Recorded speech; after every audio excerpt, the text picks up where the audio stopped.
Very good morning to all students. Today we shall be discussing the topic on anthelmintic drugs. We shall be discussing this topic under the following headings. We shall be defining what an anthelmintic is. We shall be going into the definitions of vermicide and vermifuge, listing the examples of anthelmintics, and then we shall be going into the detailed discussion on the pharmacology of important anthelmintics in terms of their mechanism of action, adverse drug reactions, and uses. So before we go into the topic specific, we shall first discuss about little bit about helminths and helminthiasis. So all of you are aware from your school days as well as from your microbiology classes information regarding helminths. They are parasitic worms and they are principally divided into three categories. These are nematodes, cestodes, and trematodes. So nematodes are the more familiar ones, which include pinworm, roundworm, whipworm, hookworm, threadworm, trichinella, and even filariasis, which is caused by different type of filaria like Wuchereria bancrofti, Brugia malai, Onchocerca volvulus. These are all included under nematodes. Okay, so I have listed the scientific names of these nematodes also. You can refer them later. As of now, during the class, we will be referring to them by their common names, that is pinworm, roundworm, whipworm, hookworm, threadworm, trichinella, filaria. Filaria can be caused by these three categories. Then there is cestodes, which include different types of tapeworms. The important tapeworms which you are, I think, which you are familiar with are the pork tapeworm, which is called as a Taenia solium, and it is ingested into the body if you ingest or take partially or uncooked pork. And the next one is dog tapeworm, and it is responsible for causing the disease called as the hydatid cyst. Then comes the trematodes, which include flukes, and their scientific name is schistosome. And there are different types of flukes: blood flukes, liver flukes, and all. So I'm not going elaborately into these parasites because it is beyond the scope of this topic. But just as an introduction, I have just mentioned the different types of parasitic worms so that you can be familiar with these terminologies when we go through them in the under the uses. Now, you all know that helminthiasis is a common cause of ill health, especially in developing countries, and this is mainly because of poor personal and environmental hygiene. You know, in developing countries, the children they play in the soil and they walk barefooted and they eat with unwashed hands. They take in unwashed vegetables and fruits, and this can lead to the ingestion of these parasitic worms into the body. And when inside the body, they can be present in the GIT as the in form of the eggs, or as the larvae they can invade into different tissues. So what are the problems that can occur if the parasitic worms enter the body? First of all, they can deprive the host, that is the person into whom they are invading, of the nutrition. As a result, the person becomes weak. Then it can cause blood loss and can lead to anemia in the patient. It can cause injury to different organs, or it can even cause intestinal or lymphatic obstruction. So these are some of the outcomes of helminthiasis, and as a result, it is important that helminthiasis be treated adequately. So in this class, we'll be discussing about the different anthelmintic drugs. These are drugs that are either used to kill or expel the helminths from the GIT. So the anthelmintics which are used to kill the helminths are called as vermicide because they're killing. And the others which are used to expel the helminths either in the dead form or in the live form from the GIT, they are called as the vermifuge. So throughout the chapter, we'll be using these terminologies, vermicide and vermifuge. So you should be familiar with these two terminologies. The examples of anthelmintics are mebendazole, albendazole, pyrantel pamoate, piperazine, which is not very popular, diethyl carbamazepine citrate, carbamazine citrate, that is DEC, ivermectin, praziquantel, and niclosamide, which is again not very popular. So of these, maybe you would have learned or heard about albendazole, and DEC, diethyl carbamazine citrate. These are the two drugs which you might be familiar as of now. At least you would have heard about them. So first we shall be discussing about mebendazole. So it is a benzimidazole discovered or came into the market in 1972. It is a broad spectrum anthelmintic action. That means it can act against a number of parasitic worms. That is broad spectrum anthelmintic activity. Now the next important thing is the mechanism of action. How does this mebendazole act? So it binds to the microtubular beta tubulin of the worm and inhibits its polymerization. So microtubular beta tubulin is required for the mobility of the worm. So this is binding to it and it's preventing its polymerization. Also, it blocks the glucose transport into the parasite, also depletes the glycogen stores and inhibits the mitochondrial enzymes. So mitochondrial enzymes are responsible for aerobic metabolism. So all these mechanisms or all these processes in the parasite is being inhibited by mebendazole. And this, because of this, the worms die. They get immobilized because first thing, microtubular beta tubulin is prevented from polymerization. This will affect the mobility of the worms, and finally they are dying because of the nutrient deprivation. So this drug is actually a wormicidal drug, and the mechanism of action, you have to mention all these steps. First is immobilization because of microtubular beta tubulin polymerization inhibition. Second is blocking of the glucose transport, depleting the glycogen stores, as well as preventing the aerobic metabolism by inhibiting the mitochondrial enzymes of the parasite. Okay, now this drug has got a poor oral absorption, but it is given orally itself. It is metabolized in liver, excreted in the feces. It is usually a very well tolerated drug, but there can be occasional adverse drug reactions, and these are principally GIT adverse effects like anorexia, nausea, vomiting, diarrhea, and abdominal pain. Occasionally, expulsion of worms from the nose or mouth have occurred in some. This is also a very, very rare kind of adverse reaction, but it has been seen in some patients. Skin rash, itching, drug fever, and loss of hair and granulocytopenia can be occasionally seen, and this is mainly seen with higher doses of mebendazole. This drug is used mainly for nematodes, roundworm, hookworm, whipworm, pinworm, or in the case of mixed worm infection, where there may be more than one type of worm that is infesting the patient. It is available as tablets, and for children, it is available in the form of oral suspension. It should not be given in pregnant women and in children below 1 year. Now we move on to the next one, albendazole. This is also a benzimidazole. This is also a broad spectrum anthelmintic, and the mechanism of action is the same as mebendazole. So one thing that you have to note at this point is that whenever you are asked albendazole in the exam, please do not write same as mebendazole. You have to describe the mechanism of action that I have described there in under mebendazole here also. Okay, and this drug is preferred over mebendazole due to its single dose treatment. Mebendazole has to be given for 3 days, but this can be given only 1 day, and that is enough for the treatment of nematodes. That's why it's a preferred drug, and that is the reason why you are more familiar with this drug, because you might have once in a while taken this drug for deworming. Now, pharmacokinetics, it is having a good oral absorption. It is widely distributed in the, even in the brain, it is entering. It is metabolized to active metabolite, albendazole sulfoxide, which can even enter various tissues, including the hydatid cyst, excreted in the urine as compared to the excretion of in feces in case of mebendazole. So you can see some of the differences from mebendazole in albendazole. Now, this is also a well-tolerated drug, but again, you can have GIT adverse drug reactions like nausea, vomiting, diarrhea, and abdominal pain.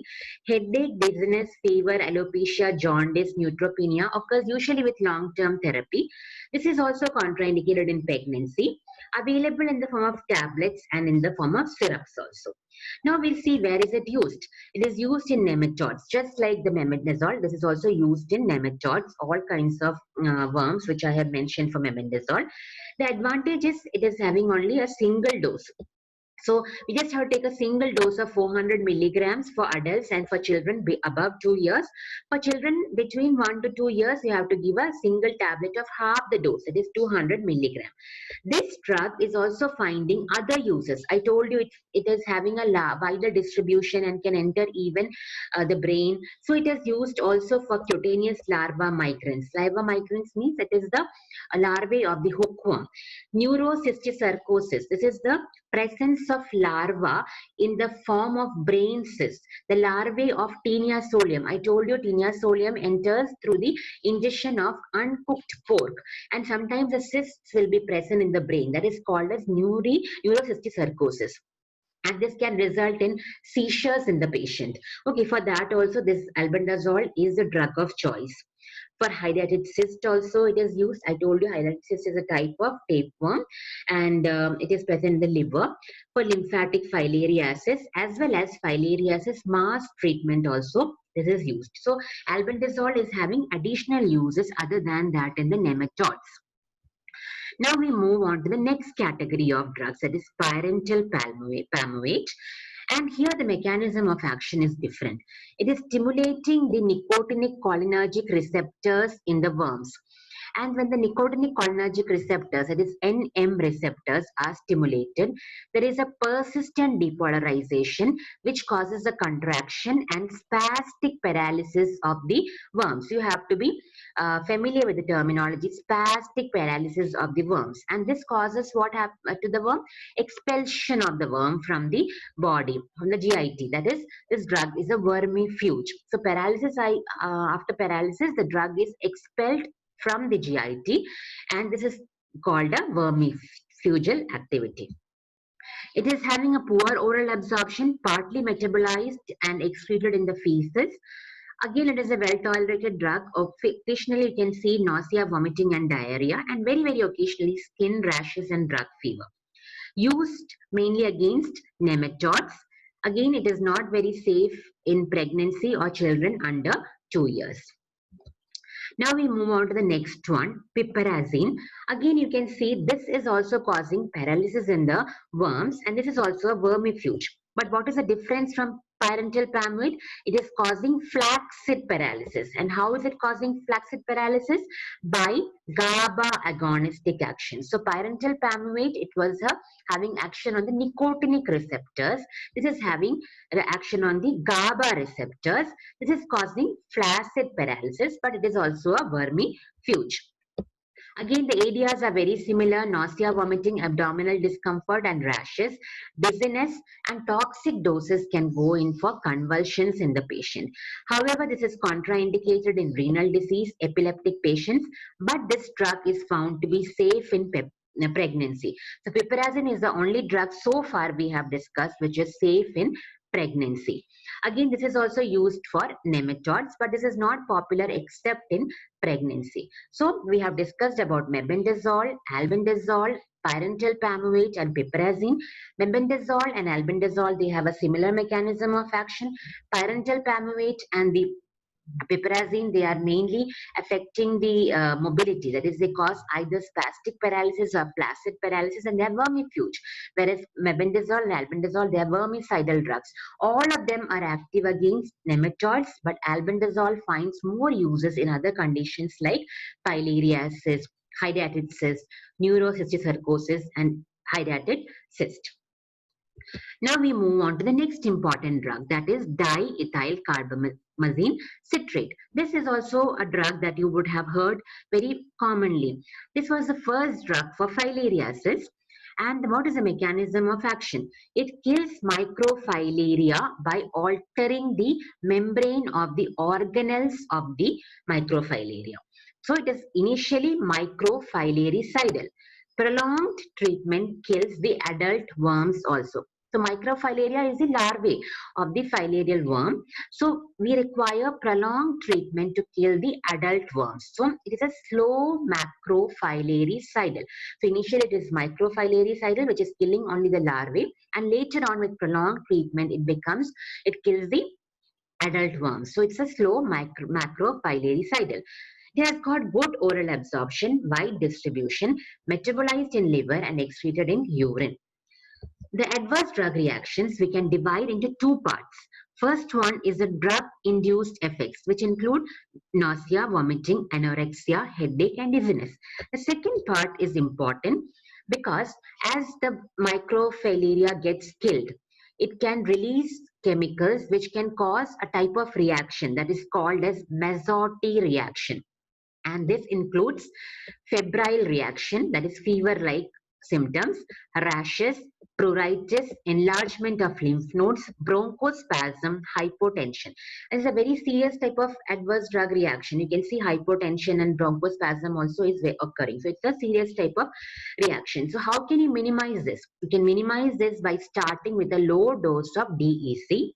And if this reaction has already occurred, what you can do is stop the DEC temporarily and treat the patient with antihistaminics and glucocorticoids. So this will take care of the reaction. So where is it used? It is used for filariasis treatment. It is a picture of lymphatic filariasis. For the treatment of a patient who is suffering from filariasis, it is given 100 milligram 3 times for 3 weeks. And for prophylactic therapy, that is filariasis mass therapy, that is prevent filariasis, you are giving a mass therapy. It means giving this drug to a large population, which you might have got in your houses. There are healthcare workers who come and give you tablets, 3 tablets they give of DEC, 300 milligram, that is 100, 100, 100. And albendazole, one big tablet, 400 milligram, is a single dose. You would have seen that when you were in school. You would have received it in school also. So this is for the mass therapy. So albendazole is used for mass therapy also, as well as for the treatment of the filariasis patient. Other than that, it is used for tropical pulmonary eosinophilia and other conditions like LOA and Onchocerca volvulus infestation or infections. Then we go on to the next one, that is ivermectin. It is obtained from Streptomyces avermitilis. What is the mechanism of action? It is activating the glutamate-gated chloride channels in the parasite and causes spastic paralysis of worms, and later on it causes the death of worms. So it is a vermifuge as well as it's a vermicide. It has got a rapid oral absorption, wide distribution, but doesn't enter the brain, metabolized in liver and excreted in the urine. Again, it is a well-tolerated drug except for occasional nausea, abdominal pain, constipation, skin rash, and itching. Mazotti reaction can occur in ivermectin also, like DEC, only when it is used for filariasis. It is contraindicated in pregnancy and children. This drug is useful in onchocerciasis, for nematodes like threadworm, roundworm, cutaneous larva migrants of hookworm. Other two conditions where it finds use is the itch mite, that is scabies, Tobey's itch you have seen. So you can see this is a scabies. I'm showing you the inter finger spaces, the web spaces. Okay, this is affected by scabies and pediculosis or the lice infestation. In these conditions also, this ivermectin is given orally. This is also used for mass treatment of filariasis as a single dose along with albendazole. So for the mass treatment of filariasis, you can either use 3 doses of DEC as 300 milligram plus albendazole, or you can give a single dose of ivermectin and a single dose of albendazole. Then we come to praziquantel. Praziquantel is effective against trematodes. Trematodes means the last one, that is a flukes. Cestodes, that is the tapeworms. So this one is taken up by the worms, and it causes leakage of calcium intracellularly through calcium channels in the worms. And because of the release of a large amount of calcium into the worms, it causes increased muscular contraction, and this leads to spastic paralysis, and the worms lose the grip of the intestine and get expelled. Hence, they are vermifuge. At higher doses, they can cause damage to the teguments of the worm and can cause death of the worm. So, vermicidal. So, it is vermifugal at normal doses and becomes vermicidal at high doses. It is again rapidly orally absorbed, and the absorption is increased by food. High first pass metabolism in the liver, crosses the blood-brain barrier and has high concentration in the brain. Again, the ADR include bitter taste, nausea, abdominal pain, headache, dizziness, malaise, itching, urticaria, rashes, fever, body ache can occur as a reaction to the destroyed parasites. The uses are mainly in schistosomiasis, that is the the flukes, okay? And the next one is tapeworm infestation and neurocysticercosis. I told you neurocysticercosis is caused by the Taenia solium, and that forms cysts in the brain.